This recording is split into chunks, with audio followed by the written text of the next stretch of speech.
Welcome to the Hoover Dam tour. Now, we should be back if everybody's on time by 3:30 at the latest for the last hotel. We stop off at Excalibur finally. We start right here.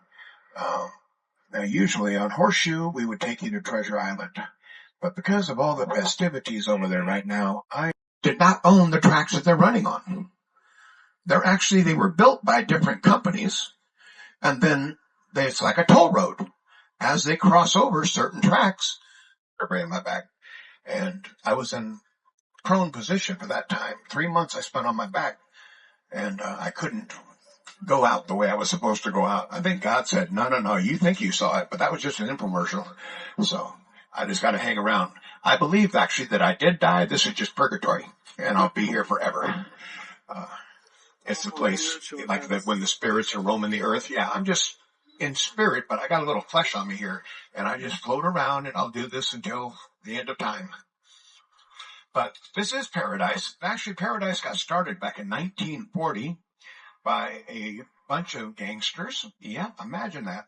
Criminals creating a town. Wait a minute, that's Washington, D.C. Never mind. No, they actually created this area because, well, they were tired of Vegas charging the taxes they were getting on every single slot machine. Those slot machines were killing them. And they decided to move outside of Vegas. So they moved right outside the city limits where the Sahara Hotel is. Because Sahara Street is but his son fell off the intake tower. Even it occurred to me that the water wasn't there for just a couple of days. That water was there for 68 days. Now, I did the math because, well, I get bored when I'm waiting for you guys to come back.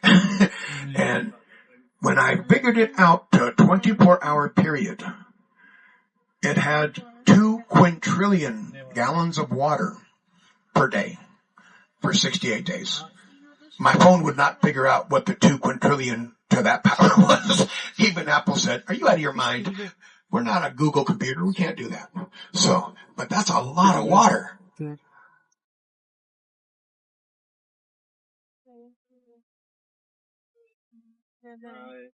Told him he would get elected. Because we sit there and go, well, that's outrageous. But once you get to be a politician, you go, well, that ain't so much. Now, you notice there's a clock here on the intake tower for Arizona.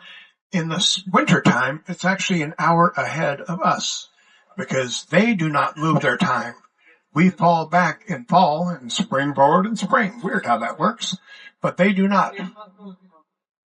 That red line out there is a red line, which means if you go past it, they start shooting at you.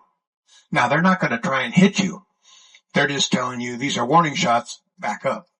If you get past that gate, then they got a 50 cal and they sink you. So they're not playing games. They're protecting this dam under all costs. And if you decide to be stupid enough to challenge them, they'll take you out. So don't do that of anything.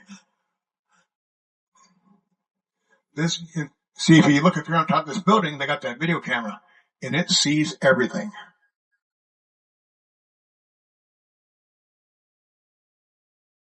Along with while you're walking around today, you're going to see these guys everywhere.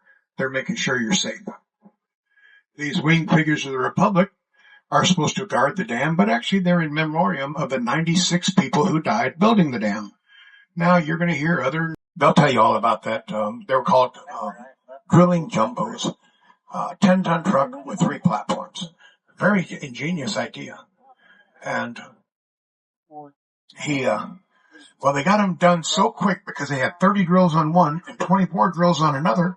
And you want to know how smart these guys were. Now, they were not considered smart by today's standards, but these guys did not have a computer. They did not have the cheap, but they put 4 tunnels through this mountain.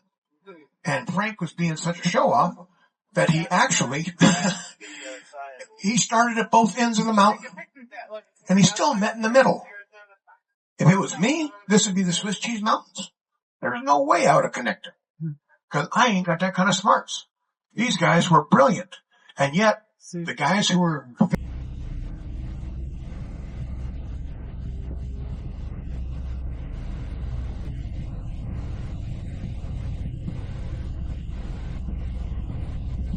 We'd never worked on a dam before.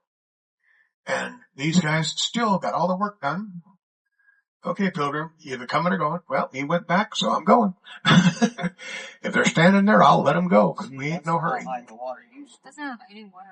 These intake towers. These towers are 150 feet high. From the bottom of it to the water, to the hill under, there's a down, and keep fish and debris from going into the generator. So there's 140 feet of holes. We passed 120 feet about a month ago. So we already got 20 feet of water left. And now over here on our left is a spillway. Now I want you to pay real close attention to that white line on the spillway. That is where the water was in 1983. We had the wettest winter ever. And when it was up there, it was going over this spillway wall and running down through a tunnel that you're going to see on the right-hand side here in a minute. That tunnel is 50 feet around, just as big as those other. I was curious where the water went, and I had to read on a lot of books. They don't tell you that on the video.